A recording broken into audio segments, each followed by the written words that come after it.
खरं तर इतिहास घडवणारी माणसं इतिहास विसरू शकत नाहीत आणि इतिहास विसरणारी माणसं इतिहास घडवू शकत नाहीत. हा एक इतिहास आहे. निरक्षर मराठ्यांचा इतिहास वर्णाक्षराने लिहून ठेवावा इतका तेजस्वी ओजस्वी इतिहास याच मातीत घडला. पुन्हा एकदा नव्या इतिहासाची पायाभरणी करण्यासाठी नव्या दमानं नवी पिढी आता सज्ज होतीये. 350 वर्षापूर्वी छत्रपती शिवाजी महाराजांनी याच मातीमध्ये अभूतपूर्व क्रांती केली. 750 वर्षाचं पारतंत्र्य त्यांनी उन्यापुऱ्या 35 वर्षात हटवलं. जगाच्या पाठीवरची सगळ्यात मोठी क्रांती आहे जी अवघ्या 35 वर्षाच्या कार्यकाळामध्ये घडली आणि जिनं 750 वर्षाचं पारतंत्र्य हटवलं. ही क्रांती करणारे कुणी प्रशिक्षित नव्हते. त्या कवायती फौजा नव्हत्या. रानावनातली डोंगर दऱ्यातली तुमच्या माझ्या पूर्वजांची ही सगळी पराक्रम गाथा होती.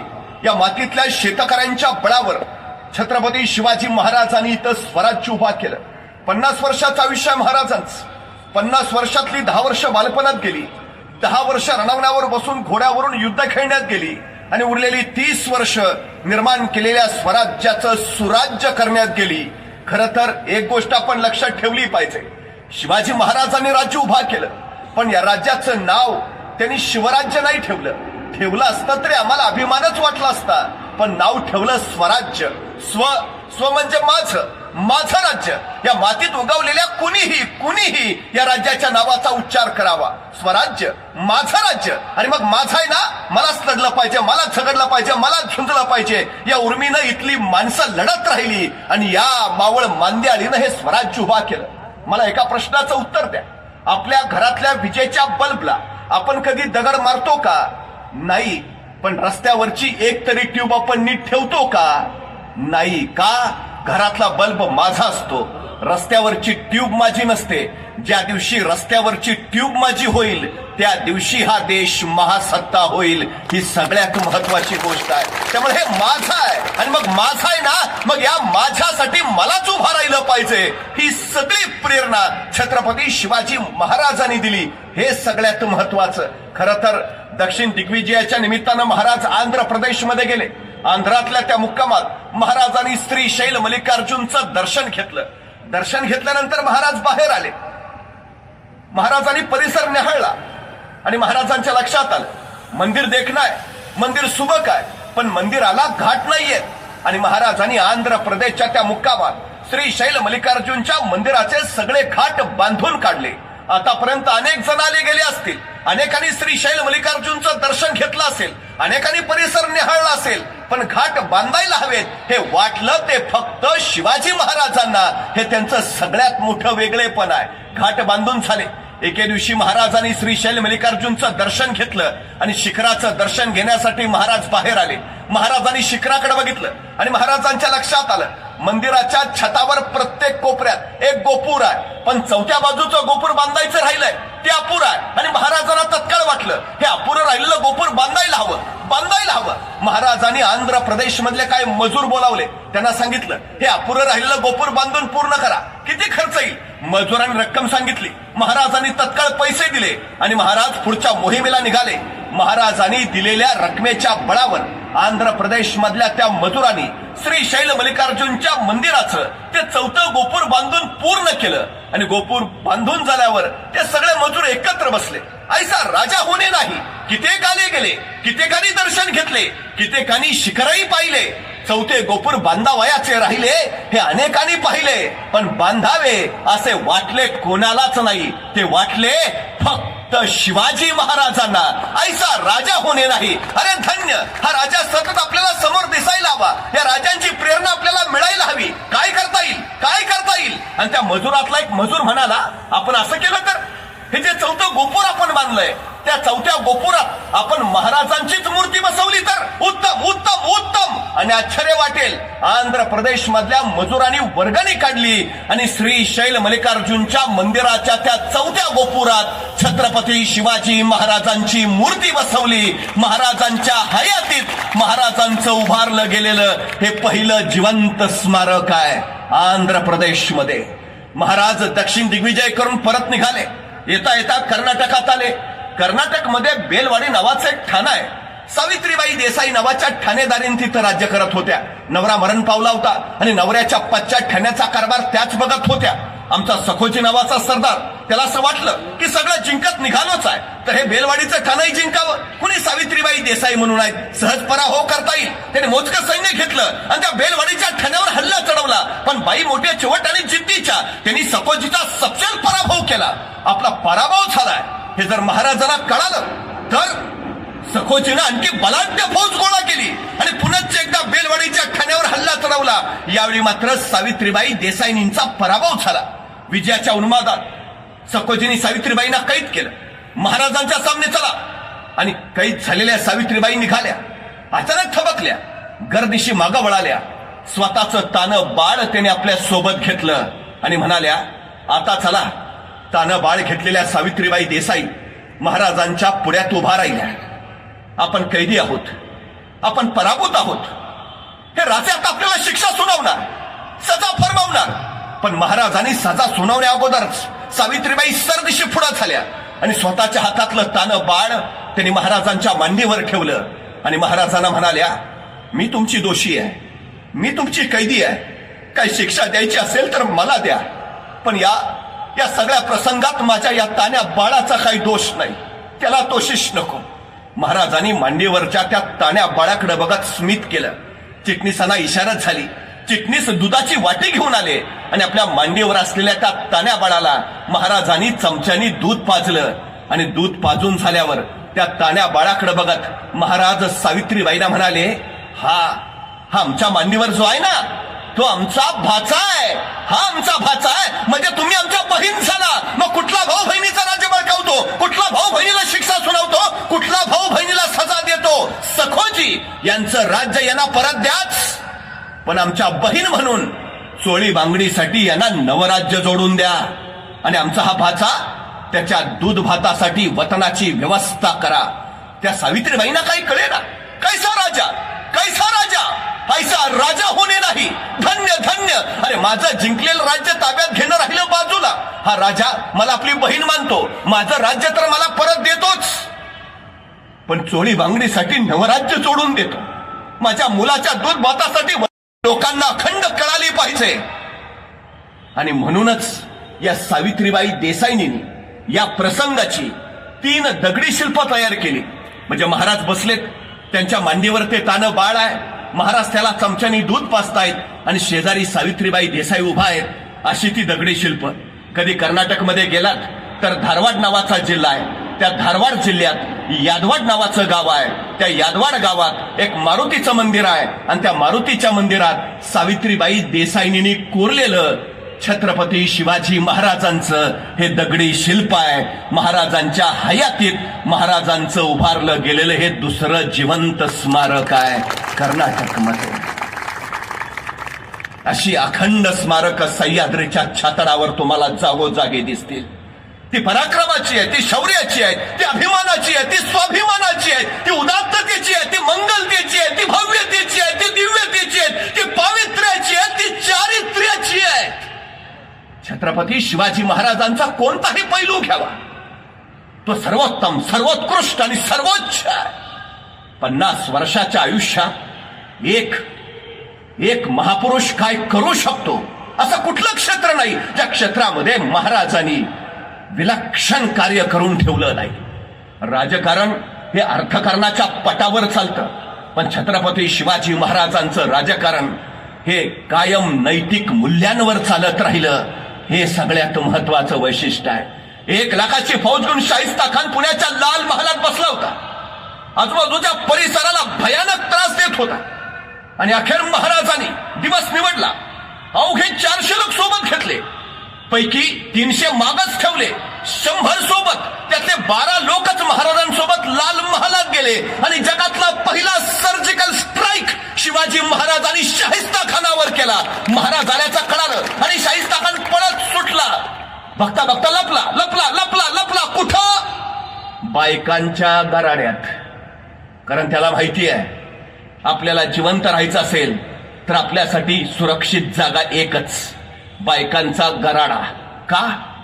कारण शिवाजीराजे बाई माणसाला कधीच हात लावत नाहीत. कोण सांगतंय? कट्टर वैरी. तो बायकांच्या गरड्यात आहे. महाराजांना कळालं शाहिस्ता खान त्यांच्या राणीवाशात आहे. तसे महाराज जागच्या जागी थांबले. श्वास मंद केला, हालचाल मंद केली. इतकं की जणू शाहिस्ता खानाला वाटावं बहुतेक महाराज गेले. आणि तसंच झालं. शाहिस्ता खानाला वाटलं महाराज गेले. शाहिस्ता खान बाहेर पडला. तसे चित्त्याच्या चपळाने राजे धावले. शाहिस्ता खान पळत सुटला आणि खिडकीतनं उडी मारणार तो शमशेर चाली सप. राजांना वाटलं गर्दनच मारली त्याची, पण जीवावरचं बोटावर निभावलं. खान वाचला. मला हे नाही सांगायचं तुम्हाला, हे माहिती आहे. याच शाहिस्ता खानाला रोजच्या रोज डायरी लिहायची सवय आहे. जे जे घडलंय ते सगळं त्यांनी लिहिलंय. हा प्रसंग सुद्धा त्यांनी लिहून ठेवलाय. शाहिस्ता खान बुर्जी नावाच्या त्याच्या डायरीत. त्यातच त्यानं आणखीन एक घटना नमूद केली आहे, ती फार महत्वाची आहे. शाहिस्ता खान लिहितो, शिवाजी महाराज वाऱ्याच्या वेगानं आले आणि तीरासारखे निघून गेले. काही वेळानंतर लाल महालातला गोंधळ थांबला आणि शाहिस्ता खानाची एक बहीण धावत धावत शाहिस्ता खानाकडे आली. भाईजान, भाईजान, मेरी बेटी गायब है, मेरी बेटी गायब है भाईजान. तेव्हा शाहिस्ता खान तिला म्हणाला, शिवाजी महाराजांची माणसं तुझ्या मुलीला पळवणार नाहीतच, पण जर शिवाजी महाराजांच्या माणसाने तुझ्या मुलीला पळवलं असेल तर बिंधोकरा शिवाजी महाराज पोटच्या लेकीसारखीच तिची काळजी घेतील. शाहिस्ता खान लिहून ठेवतोय. काही माणसं पराक्रमी असतात पण ती चारित्र्य संपन्न असतातच असं नाही. काही माणसं चारित्र्य संपन्न असतात पण ती पराक्रमी असतातच असं नाही. पण जो महापुरुष पराक्रमी तर आहेच पण पराकोटीचा चारित्र्य संपन्न आहे असा महापुरुष म्हणून छत्रपती शिवाजी महाराजांशिवाय दुसरं नाव नाही. हे सगळ्यात मोठं वैशिष्ट्य आहे. माणसं काय या राज्यासाठी मरायला तयार होत होती. माणसं काय आयुष्य समर्पित करत होती. राजांच्या एका शब्दाखातर आपली जान कुर्बान करायला का तयार होती. हे रयतेचं राज्य आहे. राजे हे आपल्यासाठी करतायत, आपल्या उद्याच्या पिढ्यांसाठी करतायत. आणि या सगळ्यांच्या समर्पणातनं त्यागातनच रायगडावर 32 मनाचं सोनेरी सिंहासन उभा राहिलं. स्वातंत्र्याचा सूर्य प्रकटला. 750 वर्षाचं पारतंत्र्य हटलं. राजे छत्रपती झाले. या म्लेंज पातशाहीमध्ये एक मराठा एवढा पातशाह झाला. ही गोष्ट काही साधी झाली नाही असं बखरकरांनी त्याचं वर्णनही केलं. शेतकऱ्यांचं, कष्टकऱ्यांचं, कामकऱ्यांचं राज्य अवतरलं. 6 जून 1674 महाराष्ट्र हे पहिलं लोकशाही राष्ट्र म्हणून घोषित झालं. राज्याभिषेक झाला. पण महाराजांचा हा राज्याभिषेक होऊ नये यासाठी औरंगजेब जंग पछाडत होता. महाराजांचा राज्याभिषेक उद्ध्वस्त करण्यास त्यानं ही जबाबदारी आपल्या दूध भावावरती सोपवली होती. त्याचा दूध भाऊ होता श्रीगोंद्याजवळ भीमेच्या काठावर बहादूरगड नावाचा एक किल्ला आहे.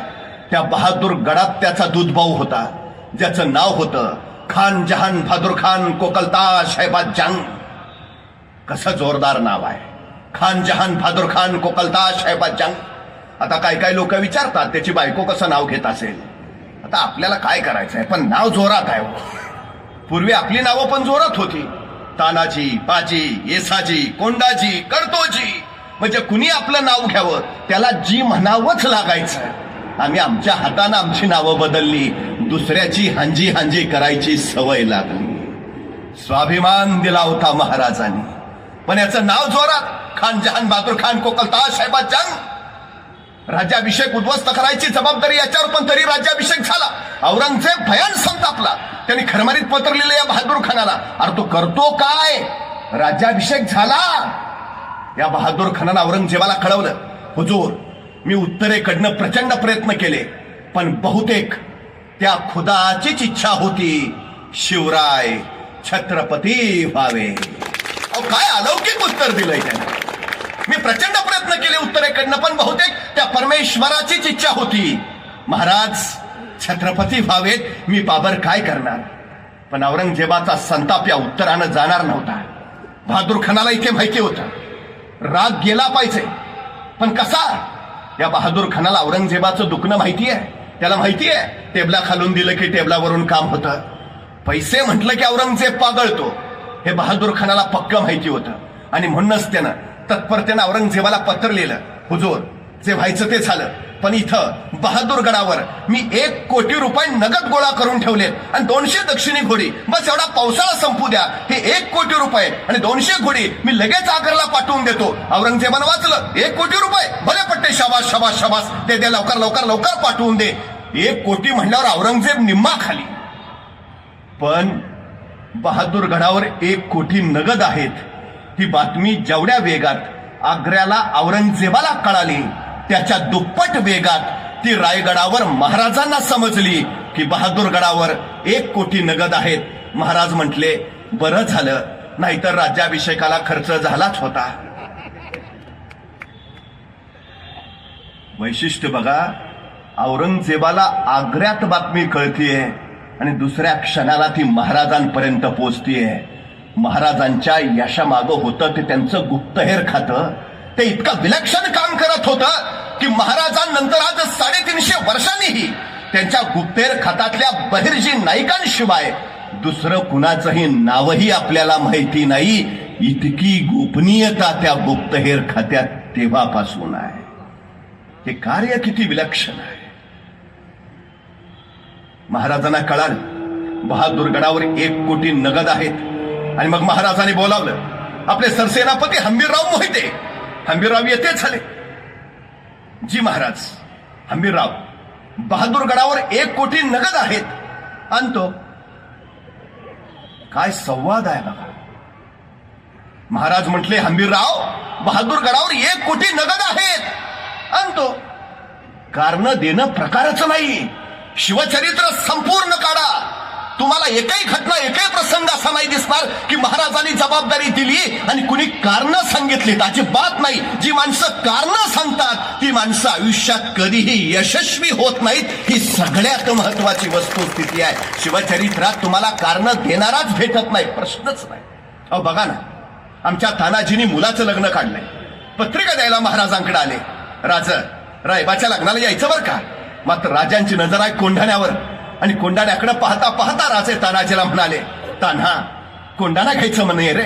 तसं सर्दी सुटले तानाजी. हातातल्या पत्रिका फेकल्या. राजा आधी लगीन कोंढाण्याचं, मग रायबाचं, आणि पोराचं लग्न टाकून तानाजी कोंढाण्याचं लग्न करायला गेले. गेले गेले गेले असे गेले की रायबाचं लग्न करायला परत आलेच नाहीत. मला राऊंड राऊंड प्रश्न पडतो, काय दिलं असेल हो महाराजांनी? का महाराज म्हणले असतील तानाजीला, ताना तेवढा कोंढाणा घे, मग पंचायत समितीच्या तिकिटाचं तुझं बघतो. काय दिलंय? काही नाही.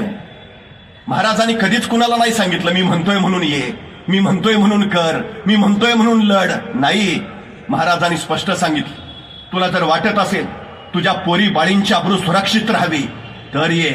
तुला जर वाटत असेल हे तुझं राज्य तुझंच राहावं तर ये. तुला जर वाटत असेल तुझ्या उद्याच्या पिढ्या सुखात नांदाव्यात तर ये. मी सांगतोय म्हणून नव्हे, प्रेरक म्हणून महाराज असंख्यांना प्रेरणा देत राहिले आणि स्वतःच्या मातृभूमीसाठी हजारो समर्पण द्यायला तयार झाले.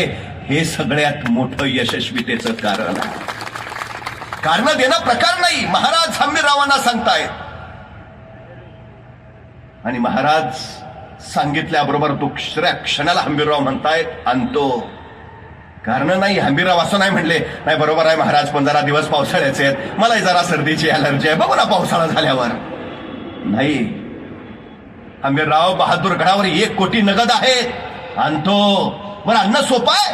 अहो, त्या बहादूरगडावर 35,000ची खडी फौज आहे. त्या 35,000 फौजेच्या तावडीत मग 1 कोटी अन्न म्हणजे किमान 50,000ची फौज घेऊन जायला हवं. मग महाराजांकडे 50,000ची फौज आहे? नाही हो.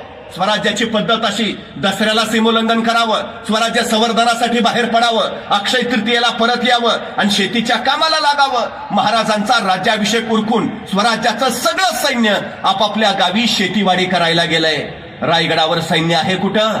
मग पण आपल्याकडे दंगल झाली, आणीबाणी आली तर राज्य राखीव दल येतं. राज्य राखीव दल ही संकल्पना सुद्धा शिवाजी महाराजांची. रायगडावर कायम 10,000ची रिझर्व्ह फोर्स असायची, राज्य राखीव दल.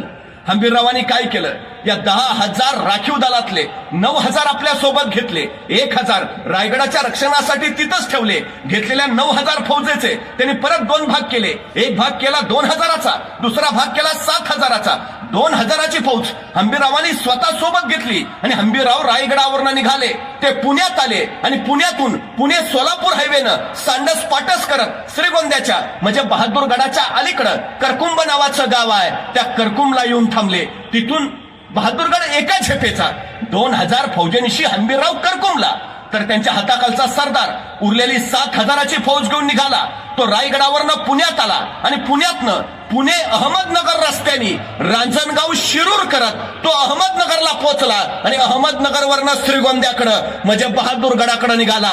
मराठ्यांची 7,000ची फौज नगरवरनं जशी बहादूरगडाकडे निघाली, त्याने एका छल्ल कल्लोळ करायला सुरुवात केली. हर हर महादेव, जय भवानी, ढोल ताशे बनवायला सुरुवात केली. अवघा कल्लोळ कल्लोळ उठला, रणघोष दाटत राहिला आणि मराठ्यांचा हा कल्लोळ बहादूरगडाच्या कानावर गेला. कुणीतरी हेर धावत धावत बहादूर खानाजवळ पोहोचला. हुजूर, क्या हुआ? ते आले. कोण? मराठे हुजूर. मराठे दिवसा? ते तर रात्री येतात. दिवसा कसे आले? पण तोपर्यंत रणघोष त्याच्याही कानात बसला. त्याला काही कळे ना. आणि खरं आहे बरं, महाराजांच्या सगळ्या लढाया रात्रीच्या, जेवढ्या लढाया झाल्या त्यातल्या निम्म्याच्या वर लढाया या अमावस्येच्या रात्रीच्या. दिवस शुभ आहे का? मुहूर्त काढलाय का? प्रकार नाही. शत्रूच्या बलाढ्य फौजेशी मुकाबला करायचा आहे. आपलं सैन्य थोडं आहे. अमावस्येच्या किरण काळोखाचा फायदा उठवावा आणि शत्रूच्या बलाढ्य फौजेवर येवल्याशा फौजेनं छापेमारी करत विजय मिळवावा, हे शिवाजी महाराजांचं युद्धतंत्र. त्यामुळे मोगलांना माहिती आहे महाराजांच्या सगळ्या लढाया रात्रीच्या, मराठे दिवसा येतच नाहीत. त्यामुळे बहादूर खानाची खात्री आहे.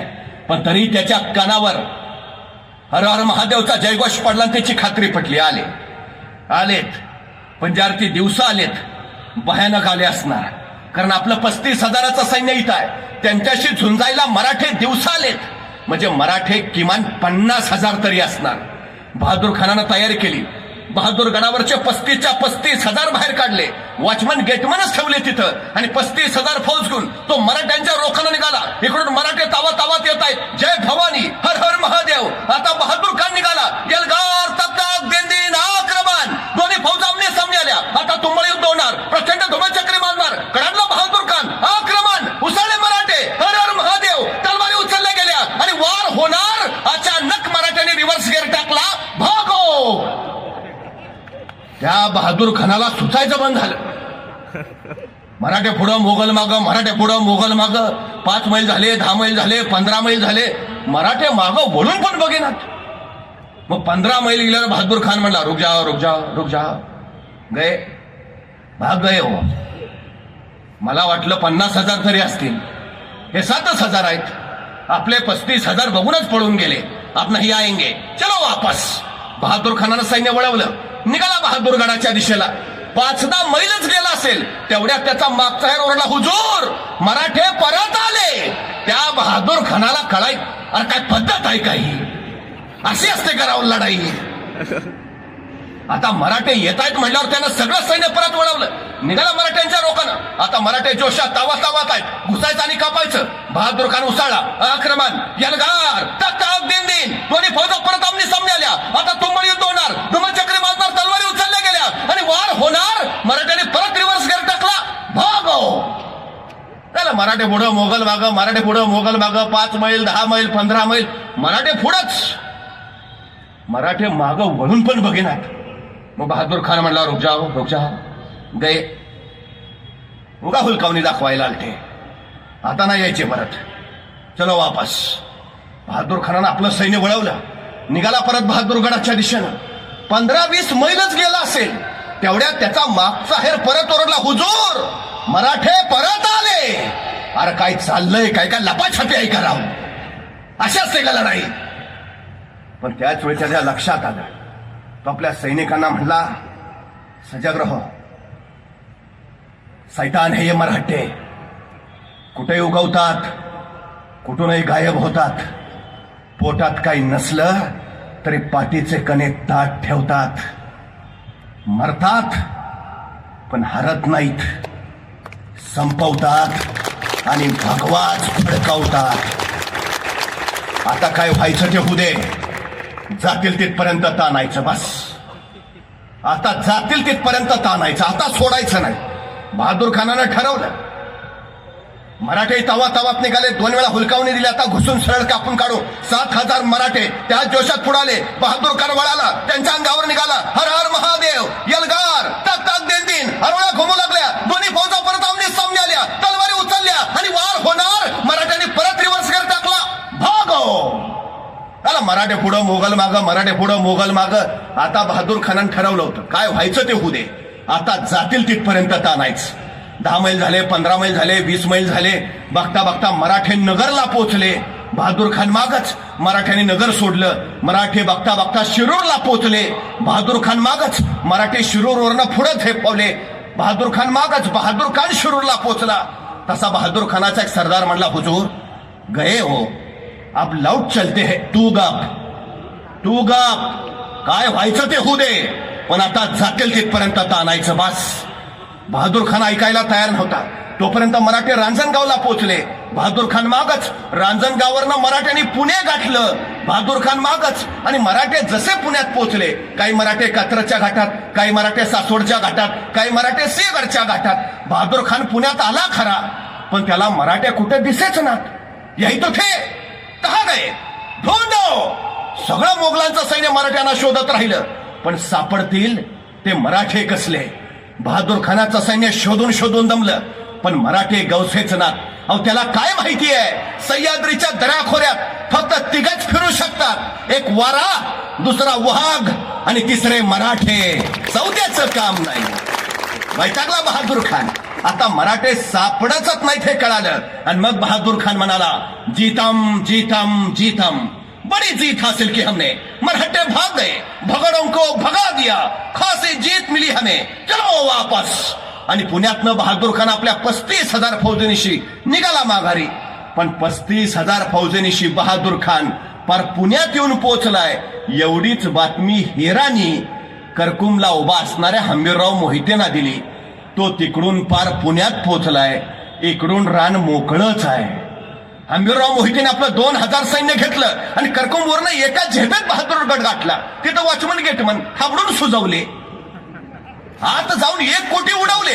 200 दक्षिणी घोडी ताब्यात घेतली. किल्ल्यात जेवढं किमती सामान होतं, किमती ऐवज होता, तेवढा सगळा घोड्यावर लादला. हंबीररावांना खरं तर किल्ल्यातलं सगळंच घ्यायचं होतं, पण नाईलाजानं घेता नाही आलं. शेवटी अत्यंत दुःखाने त्यांनी ते पेटवून दिलं. आणि मग 1 कोटी नगा, 200 दक्षिणी घोडी, त्याच्यावर लादलेलं किमती सामान घेऊन हंबीरराव बहादूर गडावरनं परत निघाले. करकुंभ सांडस पाटस करत पुणे, पुण्यावरनं रायगड. इकडं जीतम जीतम करत बहादूर खान पोहोचला होता नगरला. नगरवरनं निघाला होता श्रीगोंद्याच्या म्हणजे बहादूरगडाच्या दिशेनं. जसा जसा बहादूरगड जवळ यायला लागला, त्याला नुसता धूरच दिसायला लागला. त्याला काही कळे ना. मग एक सुजलेला वाचलेला त्याच्या पुढ्यात आला. बहादूर खानानं विचारलं, ये क्या है? तो सुजलेला म्हणाला, हुजूर सब ले गए. कौन? मरहट्टे हुजूर. मरहट्टे? तो हम किन के पीछे थे? मरहट्टों के हुजूर. तो इधर कौन आया था? मरहट्टे हुजूर. ऐसा कैसे हो सकता है? ऐसा हुआ हुजूर. आणि मग त्याला कळालं, असं बनवलं होय.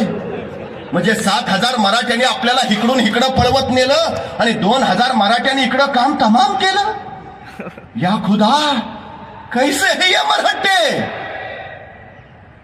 सगळ्याच लढाया तलवारीच्या बळावर लढता येत नाहीत. बऱ्याच लढाया ह्या बुद्धीच्या बळावरच जिंकता येतात. हे शिवाजी महाराजांनी वारंवार दाखवलं. नाही मला सांगा, बहादूर गडावर फौज किती आहे? 35,000. महाराजांची फौज किती? 9,000. मग महाराज असं म्हणले का, त्यांची 9,000, त्यांची 35,000 आहे, आपली 9,000 आहे, डिपॉझिट पण राहणार नाही, कशाला लढायचं, घेऊ माघार, फिरू परत.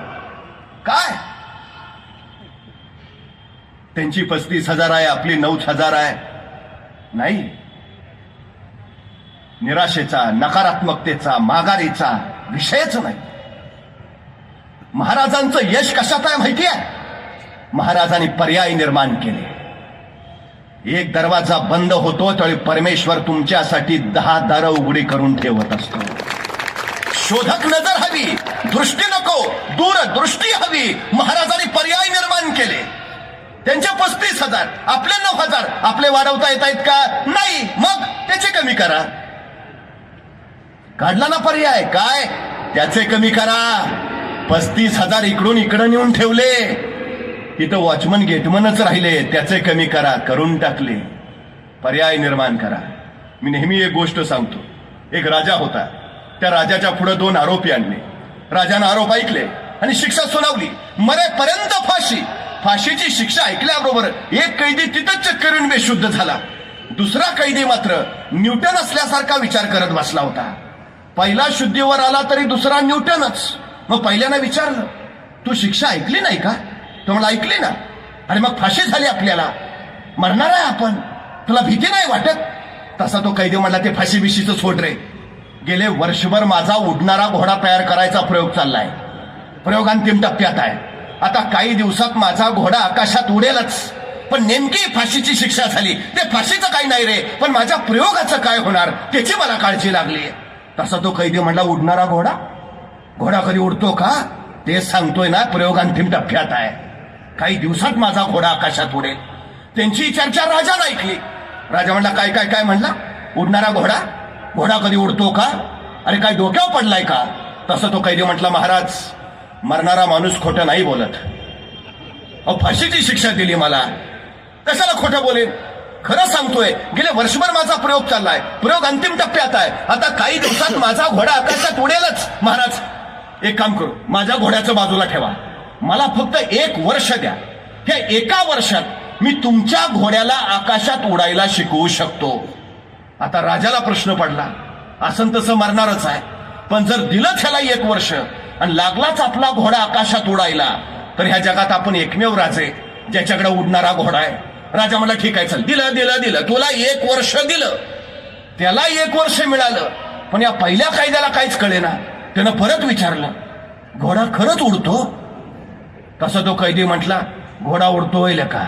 अरे मग राजाला खोटं का सांगितलंस? हे बघ, तू तुझं आजचं मरण फक्त उद्यावर ढकलतोय. तसा तो कैदी म्हणला, हे बघ, मी माझ्या जगण्याचे पर्याय तयार करतोय. मतलब या 1 वर्षात काही घडू शकतं. म्हणजे अरे ह्या 1 वर्षात मला फाशी देणारा राजाच मरू शकतो. आणि तो नाही मेला तर? अरे या वर्षात माझा नैसर्गिक मृत्यू होऊ शकतो. आणि तो पण नाही मेला तर? ज्या राजाच्या घोड्याला आकाशात उडायला शिकवायचा आहे तो घोडा मरू शकतो. आणि तो पण नाही मेला तर घोडा खरंच उडू शकतो. अरे काही होईल ना, वर्ष आहे माझ्याकडं. मी आता हार कशाला मानू? मी आता माघार कशाला घेऊ? मी आता परत कशाला फिरू? मी लढत राहीन. जोपर्यंत मी जिंकत नाही तोपर्यंत मी झुंजत राहीन. महाराजांनी दिलेला सर्वोत्तम महामंत्र आहे. जिंकत नाही ना तोपर्यंत माघारी फिरायचं नाही. पर्याय निर्माण करा. झेपावत राहा. झेपावता येत नाही, पळत जा. पळता येत नाही, चालत जा. चालता येत नाही, रांगत जा. रांगता येत नाही, सरपटत जा. सरपटता येत नाही, घसरत जा. पण जा. जोपर्यंत पोचत नाहीस तोपर्यंत पुढे जात राहा. पुढे यश स्वागताला उभा आहे. पर्याय निर्माण केला महाराजांनी. आपले वाढवता येत नाही ना, त्यांचे कमी करा. 35,000चे पर वॉचमन गेटमन आणून ठेवले. 1 कोटी मिळवले. मला सांगा, या सगळ्यात महाराजांचं काय नुकसान झालं? बरं, प्रत्यक्ष लढाई झाली? महाराजांची काय हानी झाली? काय तोटा झालाय? फायदा? 1 कोटी. आता पार्टी नाही. परिणामांची पर्वा न करता केलेली कृती तुम्हाला अपयशाकडे नेते, तर परिणामांची पर्वा करून केलेली कृती तुम्हाला यशस्वी बनवते. महाराजांनी फक्त 1 कोटी मिळवण्या इतपत नियोजन केलं नव्हतं. महाराजांनी 1 कोटी मिळाल्यानंतर पुढं काय त्याचाही विचार करून त्याचंही नियोजन केलं होतं. तुम्ही काम किती करता याला महत्व नाही, तुम्ही काम कसं करता हेही महत्वाचं नाही, तुम्ही तुमच्या कामाचं नियोजन कसं करता हे फार आणि फार महत्वाचं आहे. 50 वर्षाचं आयुष्य आहे महाराजांचं, पण या 50 वर्षाच्या आयुष्यात एकही घटना अशी नाही, एकही प्रसंग असा नाही की ज्याचं महाराजांनी नियोजन केलं नाही. अहो ते जाऊ द्या, आईच्या गर्भात असतानाच ज्याच्या आयुष्याचं नियोजन ठरलंय असा जर कोणी महापुरुष या सृष्टीत जन्माला आला असेल तर छत्रपती शिवाजी महाराजांशिवाय दुसरं नाव नाही. एकही नाही, आयुष्यात एकही प्रसंग नाही की ज्याचं महाराजांनी नियोजन केलं नाही. महाराजांच्या आयुष्यात एक आणि एकमेव घटना ज्याचं महाराजांनी नियोजन केलं नव्हतं ती म्हणजे महाराजांचा मृत्यू. फक्त त्याचंच नियोजन नव्हतं, पण बाकी एकही नाही. महाराजांनी विचार करून ठेवलाय. बहादूर गडावरनं बहादूर खानाच्या तावडीतनं 1 कोटी मिळवल्यावर हा बहादूर खान गप्प नाही बसणार. तो नगरचं सैन्य गोळा करेल, तो संभाजीनगरचं सैन्य गोळा करेल, तो नाशिकचं सैन्य गोळा करेल, त्याचं स्वतःचं 35,000 अशी लाखाभराची फौज उभा करेल आणि रायगडावर हल्ला चढवेल. लाखाची फौज घेऊन जर बहादूर खान रायगडावर आला तर रायगडावर आपली फौज आहे 10,000. राजधानी राखावी कैसे? मग बहादूर खानाचं आक्रमण थोपवलं पाहिजे, थोपवलंच पाहिजे. कधीपर्यंत? आपलं सैन्य परत येईपर्यंत. आपलं सैन्य परत कधी येणार? पावसाळा संपल्यावर. पावसाळा कधी संपणार? 4 महिन्यानंतर. 4 महिन्यानंतर म्हणजे 4 महिने बहादूर खानाचं आक्रमण थोपवलं पाहिजे. सुरू झालं महाराजांचं राजकारण आणि महाराजांनी आपले वकील काझी हैदर त्यांना बहादूर गडावर पाठवलं. काझी हैदर बहादूर गडावर पोहोचले, बहादूर खानाची भेट घेतली. पण बहादूर खान काय काझी हैदरांची भेटच घेना. नको बाबा, ते बनवतात फार. पण एक संकेत असतो, वकिलाला भेट घ्यावीच लागते. नाईलाजानं बहादूर खान काझी हैदरना भेटला. हां, क्या है? तसे काझी हैदर म्हणले, हुजूर, आपल्यावर कोसळलेल्या दुःखाची आम्हास तीव्र जाणीव आहे. हे असे दिवसाढवळ्या 1 कोटी जाणं साधी बात नव्हे. आपल्या अंतकरणाला किती यातना झाल्या असतील आम्ही समजू शकतो. पण हुजूर, आमच्याकडनं चुकून झालं हो हे. It's an accident. अपघात होता हा. आमच्या महाराजांना तुमच्या ताकदीचा अंदाजच नाही आला आणि जेव्हा आला आमच्या महाराजांना प्रचंड पश्चाताप झाला. 3 दिवस आतल्या जळतायत महाराज, 2 दिवस जेवले नाहीत. शेवटी आज महाराज आम्हाला म्हणाले, काजी साहेब, तुम्ही स्वतः बहादूर खान साहेबांकडे जा, त्यांना सांगा की आम्ही विना अट विना शर्त त्यांना 10 किल्ले द्यायला तयार आहे. संभाजी महाराजांना त्यांच्या चाकरीत पाठवायला तयार आहे आणि आम्ही स्वतः महाराज जातीनं त्यांच्या सेवेत जायला तयार आहे. एवढं ऐकलं तसा बहादूर खान ताडकन उठला. 10 किल्ले संभाजी महाराज, मग आता चाव्या करायच्या. मग संभाजी महाराज कधी येत आहेत? मग महाराज कधी येतो म्हणलेत. काझी हैदरना कळलं मासा गळाला लागलाय. तसे काझी हैदर म्हणले, हुजूर, आमचे महाराज हे सगळं तुम्हाला देणारच आहेत, नव्हे दिलंच आहे म्हणून समजा. फक्त आमच्या महाराजांची एक छोटीशी अट आहे. म्हणजे काय काय काय काय नाही नाही, हे जे आमचे महाराज तुम्हाला देणार आहेत म्हणजे 10 किल्ले, संभाजी महाराज स्वतः येणं, या सगळ्याला फक्त औरंगजेब बादशहांची मान्यता हवी. एकदा बादशहांचे मान्यतेचे शिक्क्याचे कागद आले, आमच्या महाराजांनी हे सगळे तुम्हाला दिले दिले दिले. बहादूर खान मला एवढंच ना, फक्त औरंगजेब बादशहांचे शिक्क्याचे कागदच हवेत ना. ठीक आहे, दिले दिले दिले दिले, त्याच्या काही डोक्यातच नाही आले. बरं, तो काय आत्ताचा काळ आहे का? काय पाहिजे? औरंगजेबाचे शिक्क्याचे कागद. मग बहादूर खानानं लगेच औरंगजेबाचा मोबाईल नंबर फिरवलाय. हा लंपना, आलेत वकील महाराजांचे. हो नाही, देतो म्हणताय 10 किल्ले. हो नाही विनाट. हो नाही संभाजी महाराजांना नाही पाठवतायत. हो नाही स्वतः महाराज येतो म्हटलेत. हो नाही फक्त तुमच्या मान्यतेचे शिक्क्याचे कागद हवेत. हो शिक्क्याचे कागद. हो ईमेल करताय, व्हॉट्सअपला द्या ना पाठवून. नाही हो एवढा वेगवान काळ. मग काय हवंय? शिक्क्याचे कागद. तो निरोप घेऊन सांडानी स्वार महाराष्ट्रातनं आग्र्याला जाणार. जायला लागणार 2 महिने. आग्र्यातून तो बादशांचे शिक्क्याचे कागद घेणार आणि आग्र्यातून परत महाराष्ट्रात येणार. यायला लागले 2 महिने. झाले किती?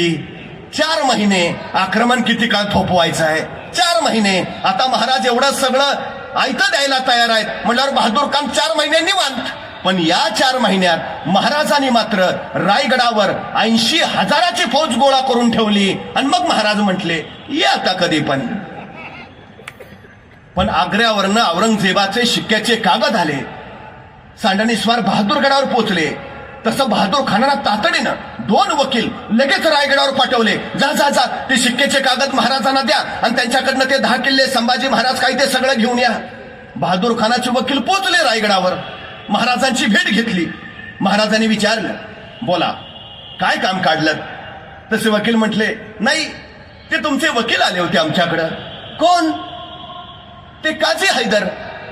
कशाला? ते तुम्ही नाही का आमचे 1 कोटी पळवले? कधी? अहो तुमचे ते हंबीरराव आलते. कुठं? अहो तुमचे ते हंबीरराव आलते, त्यांनी 1 कोटी पळवले. मग काजी हैदर आले, ते म्हणले 10 किल्ले देतो, संभाजी महाराजांना पाठवतो. ताडकन उठले महाराज.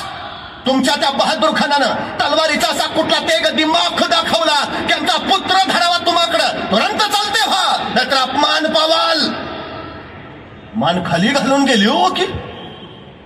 तिकडं बहादूर खान वाटच बघत होता. जसे वकील आले, बहादूर खानाने विचारलं, क्या हुआ? वकील म्हटले, पुन्हा फसवलं हो. करतो काय? बरं त्यानं सगळं कळवलंय हो औरंगजेबाला. 10 किल्ले देतायत, संभाजी महाराजांना पाठवतायत, शिक्क्याचे कागद पाठवले त्याच्यावर. आता काय म्हणायचं औरंगजेबाला? आता काय कळवायचं? बिचाऱ्या बहादूर खानानं जे घडलं होतं ते सगळं औरंगजेबाला कळवलं आणि शेवटी लिहिलं, त्या शिवाजी महाराजांनी आम्हाला परत फसवलं हो. त्याच्या या पत्राला औरंगजेबानं जे उत्तर पाठवलंय ते आम्ही आमच्या पोरांच्या पाठ्यपुस्तकात छापायला पाहिजे. औरंगजेब बहादूर खानाला लिहितो, तुम्ही माझे सरदार इथून प्रचंड बचमेत घेऊन जाता, अफाट खजिना देता, बलाढ्य फौजा घेऊन जाता आणि तिथं त्या सह्याद्रीच्या दऱ्याखोऱ्यात त्या शिवाजी राजांबरोबर लुटूपुटूच्या लढाया खेळता आणि नंतर मला कळवता त्या शिवाजी राजाने आम्हाला फसवलं. अरे ते शिवाजी राजे तुम्हाला फसवतात तरी कसे आणि तुम्ही फसता तरी कसे?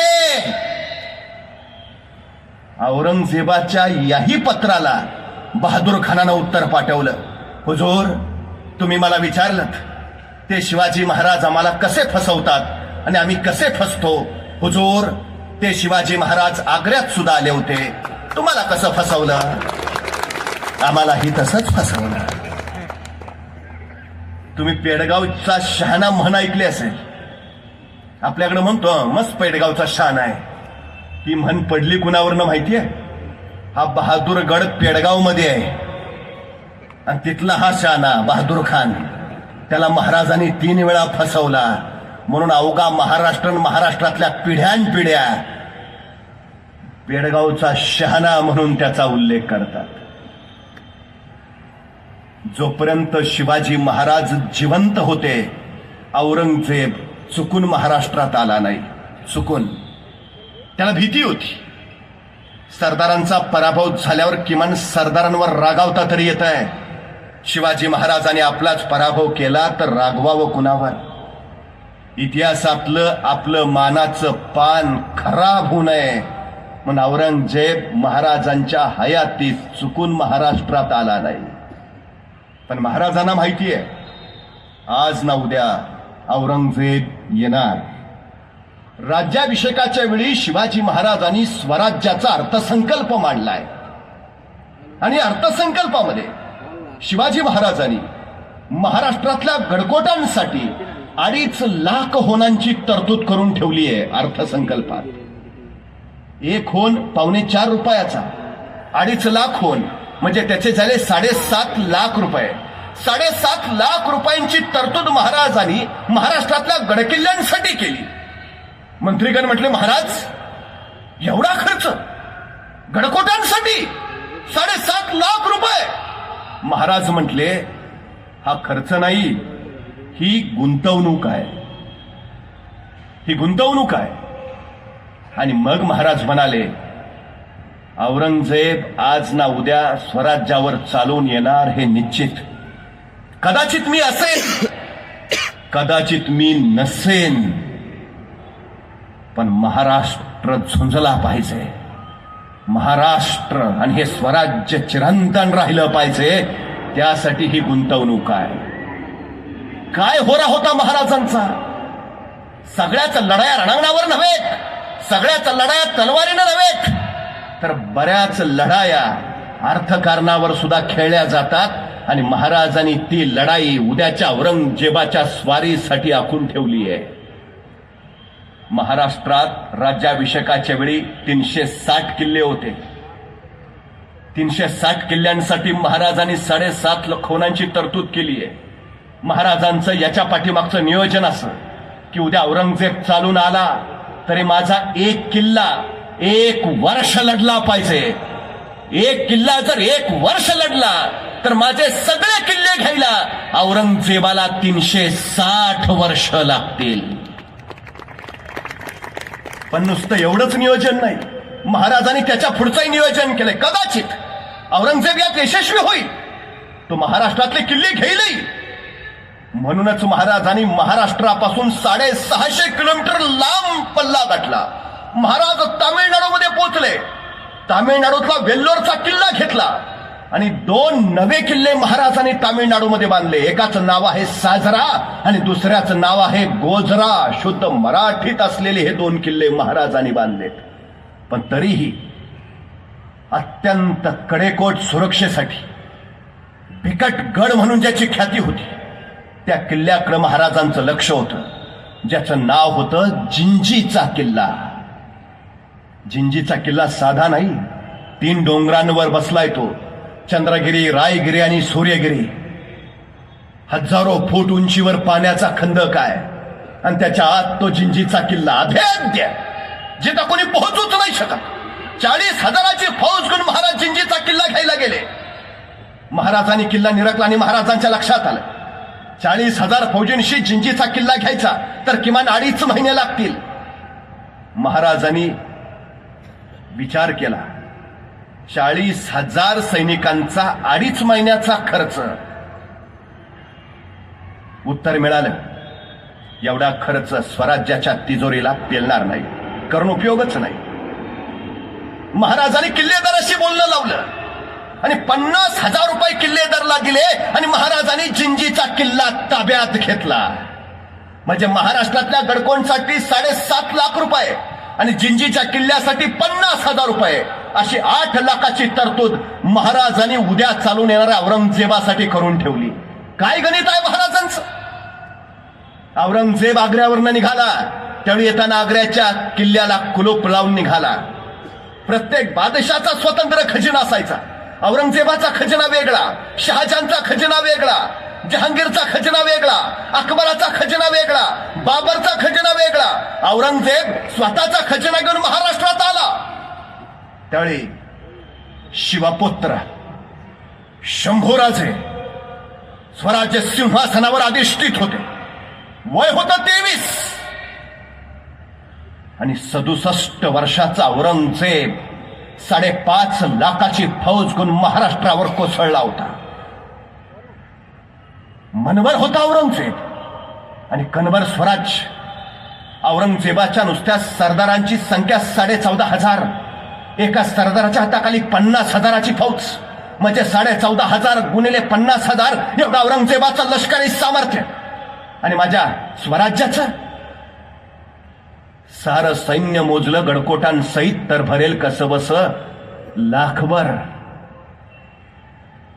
औरंगजेबाचा एका वर्षाचा वार्षिक महसूल त्या काळात 2300 कोटी रुपये आणि माझ्या स्वराज्याचा वार्षिक महसूल कसा बसा 1 कोटी रुपये.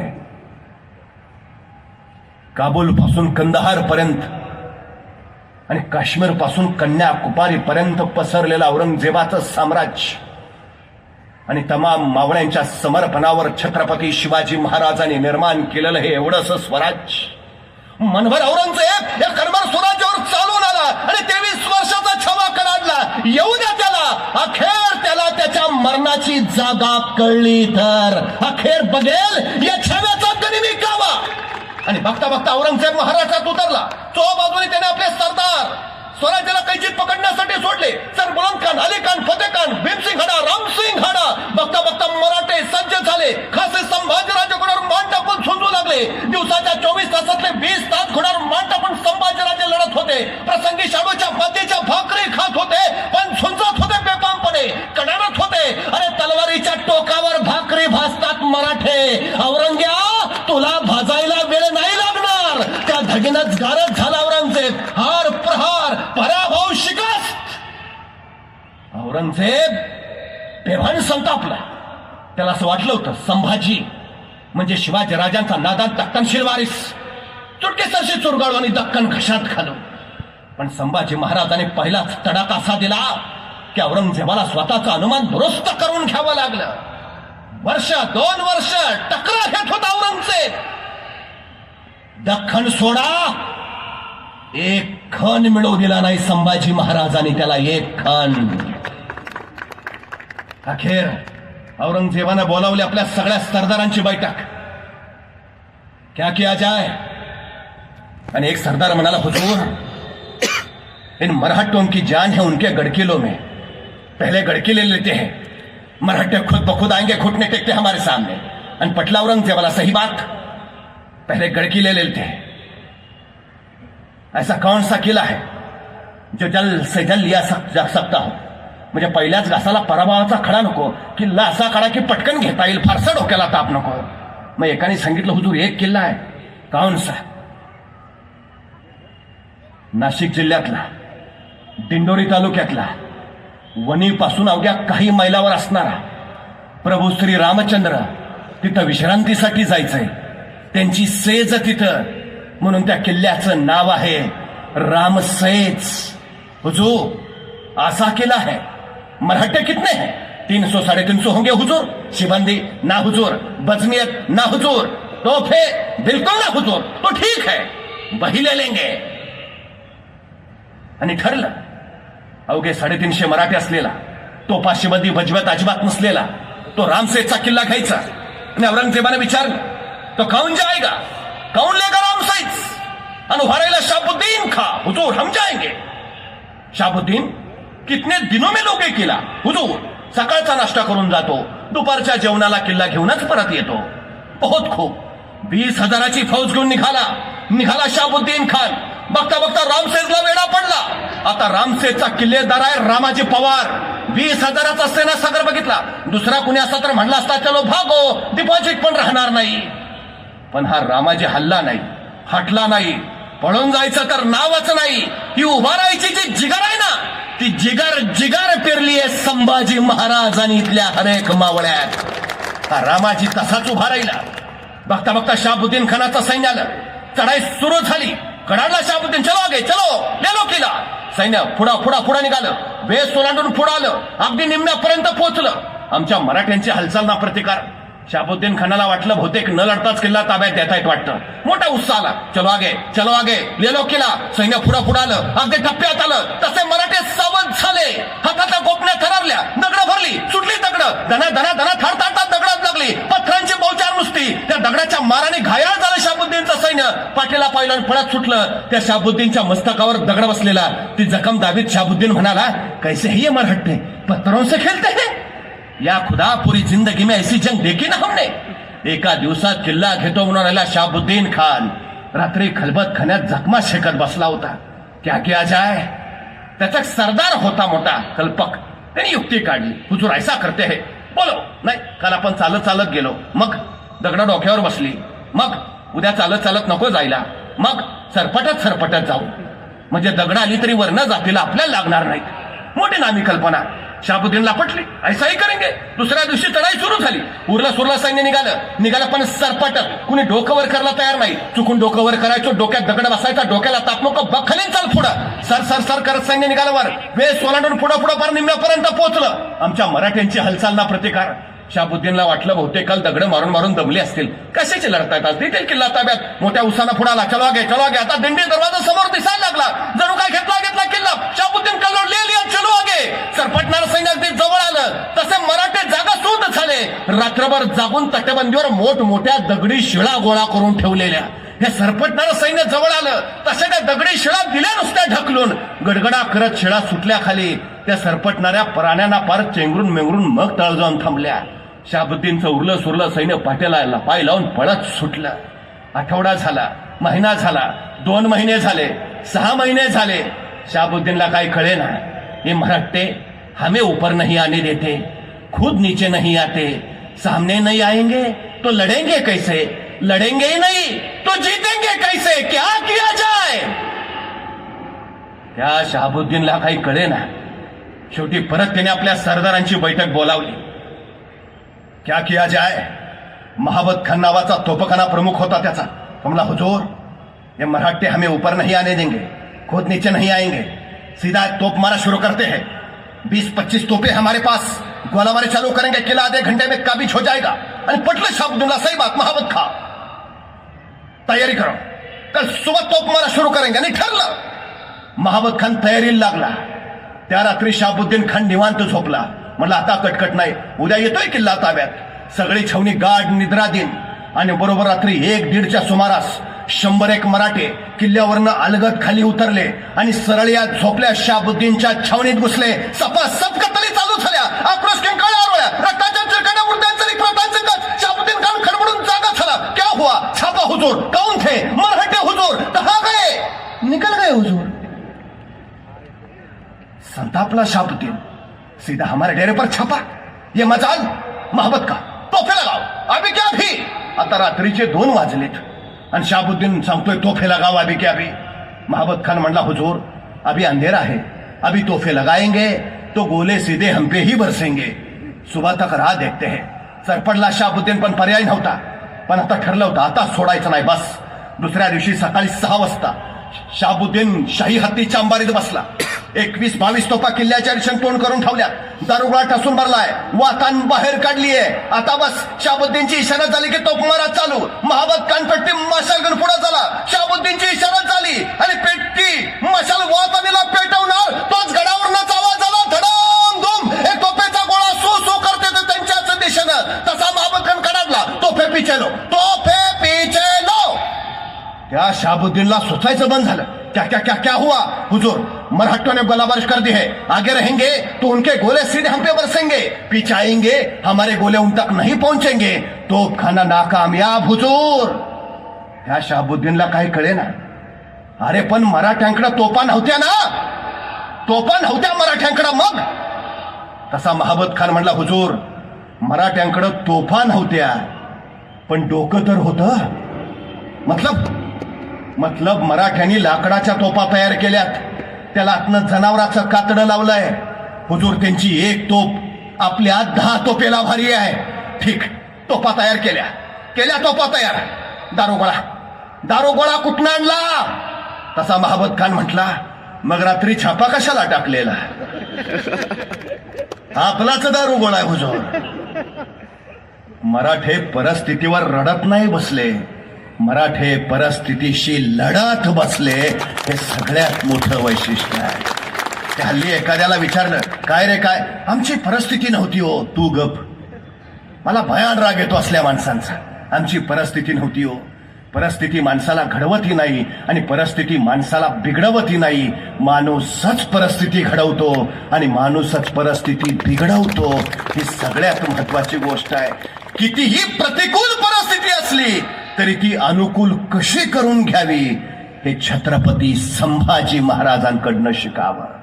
शिवाजी महाराजांनी सांगितलं होतं, माझा एक किल्ला 1 वर्ष लढला तर औरंगजेबाला माझे किल्ले घ्यायला 360 वर्ष लागतील. संभाजी महाराजांनी रामसेज नावाचा एकच किल्ला 5.5 वर्ष लढवला. 5.5 वर्ष गुणिले 360. औरंगजेबाला सगळे किल्ले घ्यायला किती वर्ष लागतील? 9 वर्षात 140 लढाया केल्या संभाजी महाराजांनी. पण एकाही लढाईत पराभूत न होणारा राजा म्हणून जगाच्या इतिहासाला फक्त संभाजी महाराजांची नोंद घ्यावी लागली. जो कधीच हरला नाही, ज्याने कधी तह केला नाही, जो कधी झुकला नाही, नमला नाही, वाकला नाही, रण टाकून माघारी फिरला नाही, जो अखंडपणे झेपावत राहिला स्वराज्य दौलतीसाठी, मराठी अस्मितेसाठी. आपण शिवछत्रपतींचे पुत्र आहोत या स्वाभिमानासाठी. ते सर्जा संभाजीराजे औरंगजेबाला हर घडी पराभूत करत राहिले. हर घडी. पहिल्या 2 वर्षातच औरंगजेबानं स्वतःच्या सोबत आणलेला सगळा खजिना संपला. शिवाजी महाराजांचं काय गणित होतं? औरंगजेबाच्या सोबत तब्बल 7 लाख फौज असायची. एक किल्ला घ्यायला 1 वर्ष. 7 लाख फौजेचा एका दिवसाचा खर्च किती? आणि 7 लाख फौजेचा एका वर्षाचा एका किल्ल्यासाठी होणारा खर्च किती? पहिल्या 2 वर्षातच औरंगजेबाचा स्वतःचा खजिना संपला. मग त्यांनी शहाजहानचा खजिना मागवला, तोही संपला. मग त्यांना जहांगीरचा खजिना मागवला, तोही संपला. मग त्यांना अकबराचा खजिना मागवला, तोही संपला. मग त्यांनी बाबरचा खजिना मागवला, तोही संपला. आणि या 9 वर्षात संभाजी महाराजांनी तर औरंगजेब पुरता संपवला. पुरता. दक्कन काबीज करायला औरंगजेब आला होता. स्वतःला गाडण्यापुरती 3.5 हात जमीन घेऊन इथंच शांत झाला आणि इतिहासानं नवा अध्याय लिहिला. जो महाराष्ट्राच्या नादाला लागतो त्याचा औरंगजेब होतो. पण शिवाजी महाराजांनी औरंगजेबाची इतकी आर्थिक हानी केली की महाराजांच्या पश्चात अवघ्या 47 वर्षात मुघल सल्तनत खिळखिळीत झाली. हयात असताना तर औरंगजेबाचं धाडसच झालं नाही महाराष्ट्रात यायचं, आणि महाराजांनी हयात नसतानाही मुघल सल्तनत खिळखिळी करायचं सगळं नियोजन करून ठेवलं होतं. दृष्टी नाही, दूरदृष्टी असावी लागते, जी छत्रपती शिवाजी महाराजांकडे आहे. उद्याचं भविष्य घडवण्यासाठी शिवचरित्रातून श्री शिवछत्रपतींनी दिलेली ही दूरदृष्टी तुमच्या माझ्या ठाई यावी आणि हा महाराष्ट्र पुन्हा एकदा श्री शिवछत्रपतींना अपेक्षित असा घडावा आणि आपल्या साऱ्यांच तानाजी, बाजी, येसाजी, कोंडाजी, कडतोज यांसारखं समर्पित कार्यकर्तृत्व त्या ठाई कारणी पडावं अशी अपेक्षा व्यक्त करतो. या घाटकोपर महोत्सवाच्या निमित्तानं पुन्हा एकदा आपल्या सगळ्यांना आणि सन्मान्य राखीताई जाधव यांना मनपूर्वक शुभेच्छा देतो. थांबतो. धन्यवाद.